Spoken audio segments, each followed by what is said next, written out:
12 heures passées de 15 minutes, très impliqué dans l'introduction et la mise en application des progrès enregistrés en hématologie et aussi en oncologie pédiatrique au Maroc. La Société marocaine d'hématologie et aussi d'oncologie pédiatrique organise annuellement son congrès médical cette année. À partir d'aujourd'hui, c'est le 8e congrès. Alors, quel est l'objectif principal?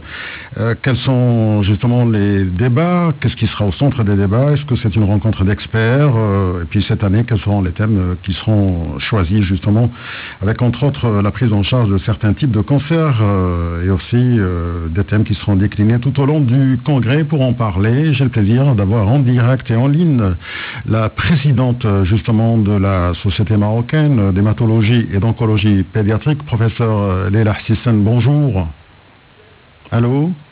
Oui, bonjour, professeur. Merci. Vous bien? Oui, je vous écoute très bien. Vous m'entendez très bien? Mais bonjour, merci Lalla d'être avec nous. Alors, justement, on devait parler hier justement de ce congrès, puisque vous avez tenu une conférence de presse à Casablanca, et puis aujourd'hui démarre précisément le congrès. Je voudrais tout d'abord de vous demander justement d'introduire cette société marocaine d'hématologie et d'oncologie pédiatrique avant de parler bien sûr de ce qui sera au menu justement de ce 8e congrès. D'accord, merci beaucoup Sidi.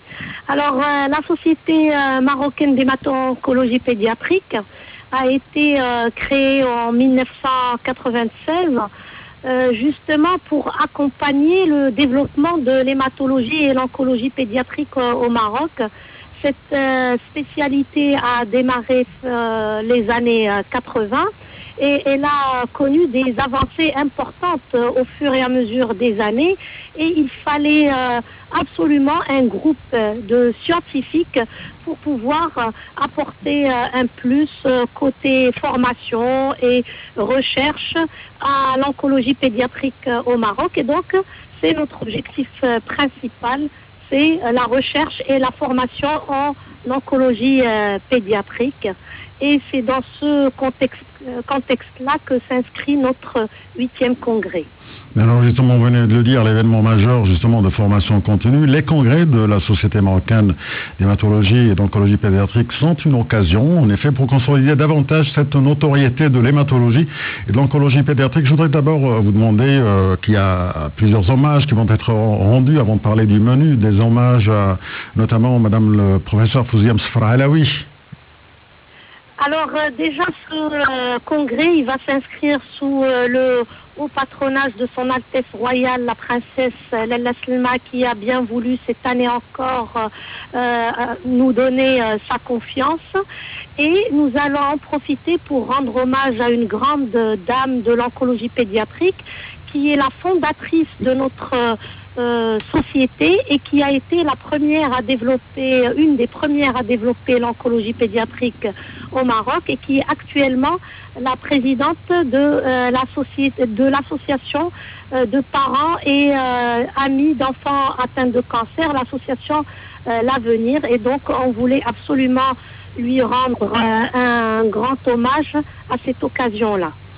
Il faut dire aussi que ce congrès se tient à l'occasion du 50e de la faculté de médecine et de pharmacie de Rabat. Professeur Leila Hsisen, justement, il y a un problème d'accès aux soins dans les pays émergents, que ce soit en cancérologie ou en hématologie, notamment à cause des médicaments qui sont très coûteux. Est-ce que cette problématique sera débattue lors de ce 8e congrès?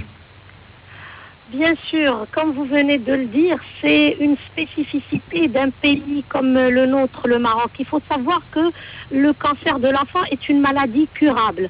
En Europe et dans tout autre pays développé, 8 à 9 enfants sur 10 peuvent guérir. Par contre, ce chiffre, il tombe à 6 sur 10, des fois même 5 sur 10 pour certaines pathologies dans notre contexte. Pourquoi? Justement parce que premièrement, les enfants arrivent à un stade avancé et donc il y a l'importance de poser le diagnostic le plus rapidement possible pour les transférer dans des unités spécialisées. Et quand ils arrivent dans les unités spécialisées, il y a toujours le problème des médicaments qui n'étaient pas disponibles jusqu'à il y a quelques années, parce que grâce à l'association Lalla Slma de lutte contre le cancer, tous les centres d'oncologie adultes et pédiatriques du Maroc ont pu avoir des médicaments coûteux. Nous avons aussi les associations de parents qui nous aident en achetant des médicaments complémentaires au traitement. Mais même avec tous les efforts qui sont déployés par ces associations, il y a certains médicaments qui sont complètement retirés du marché. Donc on avait des médicaments qui étaient peu coûteux et efficaces, mais qui ont été retirés du marché marocain. Pourquoi justement, madame, professeur Leila, pourquoi ils ont été retirés?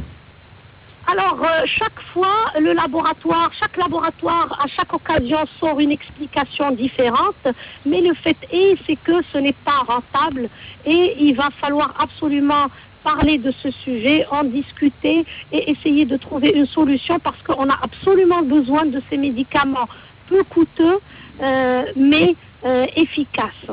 Alors, il y a aussi une commercialisation qui fait débat, c'est celle des biosimilaires au Maroc, car il n'y a pas de réglementation rigoureuse. Est-ce que cela compromet les soins de santé, en provoquant bien sûr un gaspillage des ressources du système de santé même?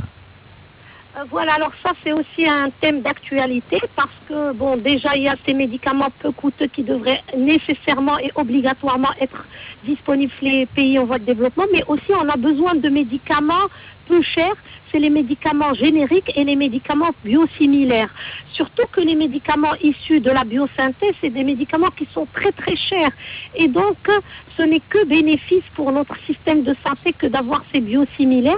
Je pense que le débat est en cours et le texte de loi est en cours de discussion.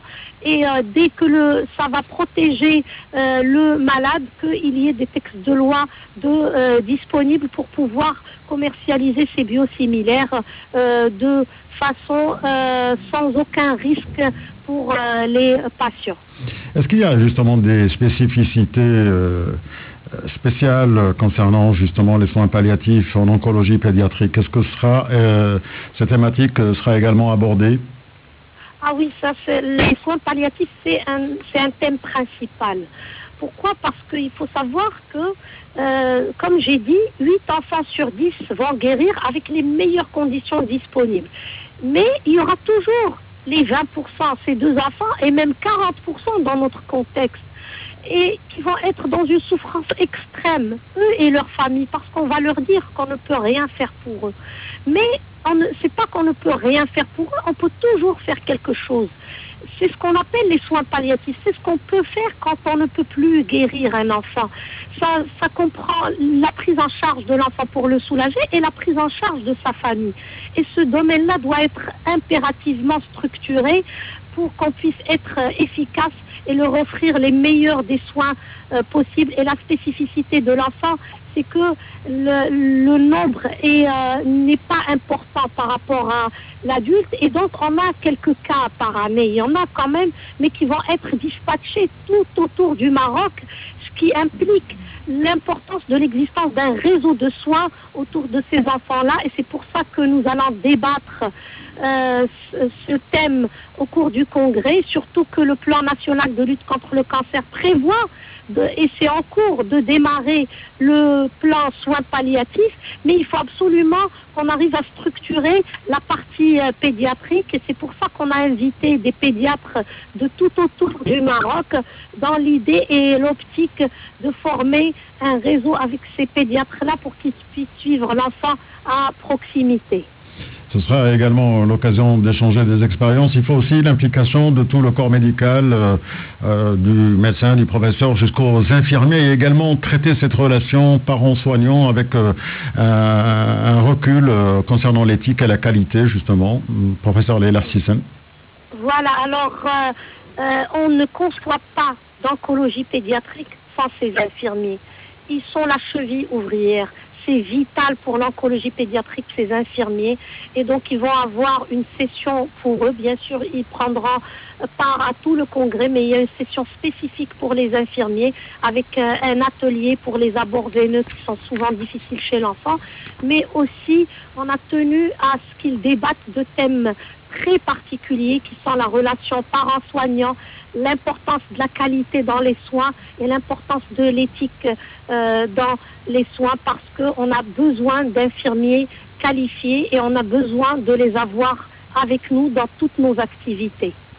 Professeur Leila Sissène, quels sont aujourd'hui justement les développements les plus innovants en matière de soins palliatifs et oncologie pédiatrique?